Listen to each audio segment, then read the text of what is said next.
I'm about to show you how to add a free accessibility widget to your Squarespace website. So follow me to my desktop right now.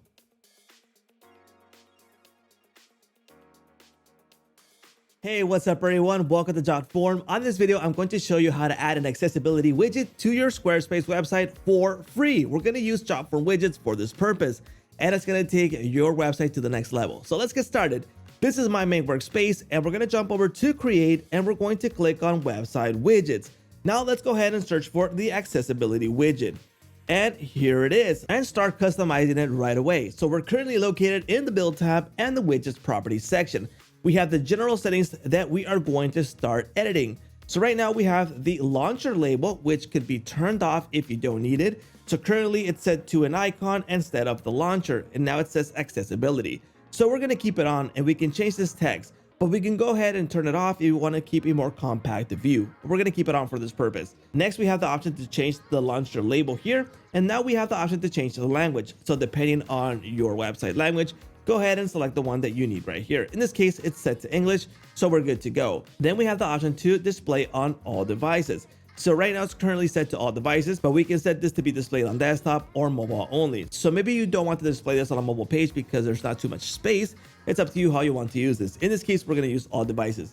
Then the preference duration. So if they come back, this will still be in the same preferences as selected before. And you can set that preference right here. We'll keep it at 1 day for this purpose. Next, we have the profile options. So we have the low vision, so you can turn this off or on. And these are options that are going to be available in the accessibility assistant. So for example, if you don't want to display low vision, go ahead and turn that off. And you have all the options to turn these off. That's for profiles, text reading, motion focus, colors, and more assistance. So all of these can be fine-tuned to display or not in the accessibility assistant. So decide what you want to keep or not keep, or just keep them all on. It's up to you.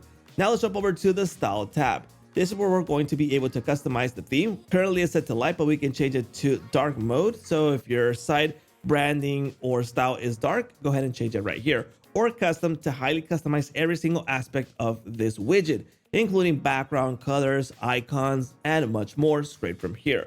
In this case, I'm gonna keep the light mode, so we're good to go. Next, we have the option to change the corner radius. So if I change these, the radius of the corner will change. Currently, I have it rounded, circular, or square. In this case, I'm gonna keep circular for this purpose. Next, we have the option to remove or keep the Jotform branding. And next, we have the font option. So depending on your font style, you have the option to change the font right here to fit your branding. Next, we have the CSS option. You can highly customize this widget with the CSS option. So if you know CSS, you can customize it right here. Let's go ahead and turn this off for now. Now let's jump over to the layout tab. We can change the position of our widget. In this case, I'm going to send it to the left, but if you have something on the right, you can change it to the left or right. You have both options. The panel width, you can change the panel width right here. I'm going to keep it right about there. The launcher size, you can see here, maybe it's too big. We're going to keep it a bit smaller. And the distance from the side, you can change that here. And the distance from the bottom. And we're good to go right about there. Well, let's move to the top a little bit there. Here we go. We're good to go. Now let's go into the settings tab. In the settings tab, we can go ahead and set the widget title, which is the good idea to set something here because later you'll have a bunch of widgets and you'll want to locate them really easily. And we can enable and disable widgets straight from here too. Let's jump over to publish. Let's go to platforms, search for Squarespace, and here it is. Let's go ahead and select it and grab this code. So let's go ahead and copy this code and jump over to Squarespace. This is the Squarespace dashboard, and now let's get started. Let's go into our website, go to pages, select the page where you want to add this. In this case, I'm going to add it right about here in the home page.